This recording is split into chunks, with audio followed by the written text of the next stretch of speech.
Bismillahirrahmanirrahim. Assalamualaikum warahmatullahi wabarakatuh. Kami dari kelompok 5, mata kuliah Perilaku Organisasi Manajemen Bisnis Syariah semester 5, kelas 5D, akan mempresentasikan dari jurnal yang berjudul Impact of Leadership Styles on Employees' Attitudes Toward Their Leader and Performance. Empirical Evidence from Pakistan's Banks, yang artinya dampak gaya kepemimpinan pada sikap karyawan terhadap pemimpin dan kinerja mereka sebagai bukti empiris dari Bank Pakistan, yang ditulis oleh Muhammad Asrorul Haq dan Ki Peter Kankaj dari Institut Teknologi Informasi COMSATS Pakistan pada tahun 2016. Sebelumnya, perkenalkan kelompok kami yang terdiri dari Tegar, NIM 136, Muhammad Zainal Mutakin, NIM 137, dan saya sendiri Rahayu Skaring Tias, NIM 138. Makalah ini melaporkan temuan studi yang meneliti dampak gaya kepemimpinan manajer pada kinerja bawahan. Dampak gaya kepemimpinan pada hasil kinerja karyawan dieksplorasi secara teoritis dan diuji secara empiris di sektor perbankan Pakistan. Sampel penelitian terdiri dari 224 karyawan penuh waktu di sektor perbankan Pakistan. Temuan penelitian ini mengungkapkan bahwa terdapat hubungan yang signifikan antara kepemimpinan transformasional dan hasil kinerja karyawan, namun gaya kepemimpinan laissez-faire menunjukkan hubungan negatif dengan hasil kinerja karyawan dalam hal efektivitas dan kepuasan karyawan. Kompleksitas pada tiap bagian bisnis menjadikan perusahaan global lebih memberi perhatian untuk selalu berkembang mengikuti zaman secara berkelanjutan, termasuk salah satunya mempelajari bagaimana menjalankan perusahaan dengan baik melalui mempelajari karyawan dan bentuk manajemen dari manajer.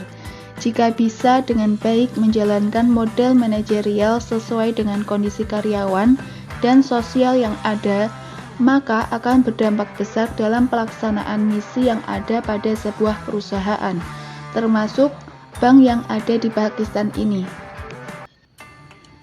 Akhir-akhir ini mengalami perkembangan yang sangat kompetitif terhadap sesama bank.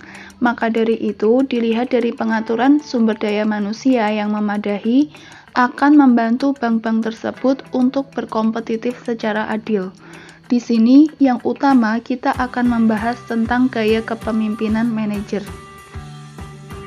Permasalahannya terletak pada perkembangan pesat sektor bisnis yang ada di Pakistan, sehingga untuk menjaga laju perkembangan perusahaan harus melalui kompetisi bisnis lain, sehingga menimbulkan stres pada karyawan dikarenakan pertambahan jam kerja, kurangnya komitmen, dan ketidaknyamanan kerja pada bank-bank ini.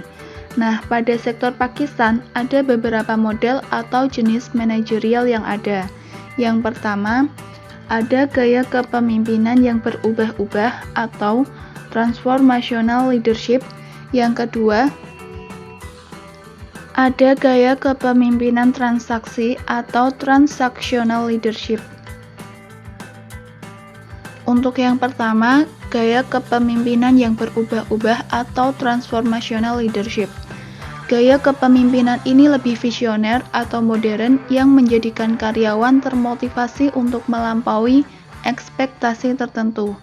Biasanya, manajer menunjukkan petunjuk pada para karyawan. Manajer ini lebih karismatik dan mencoba menginspirasi karyawannya untuk mencapai tujuan tertentu. Yang kedua, ada gaya kepemimpinan transaksi atau transactional leadership. Gaya kepemimpinan ini lebih bermanfaat ketika manajer lebih terfokus pada hasil yang dicapai. Karyawan akan diberi imbalan ketika mereka dapat mencapai beberapa target dari perusahaan. Lebih terfokus pada hasil yang dicapai dan performa tiap karyawannya, sehingga mereka menggunakan reaksi positif dan negatif untuk mencapai tujuannya. Dapat disimpulkan bahwa hubungan antara gaya kepemimpinan dengan hasil performa yang dilakukan di Pakistan menunjukkan hasil positif, sehingga dapat disimpulkan bahwa dengan memiliki gaya kepemimpinan yang baik akan menimbulkan hasil yang baik pula terhadap hasil dan kompetisi pada sektor bisnis tertentu.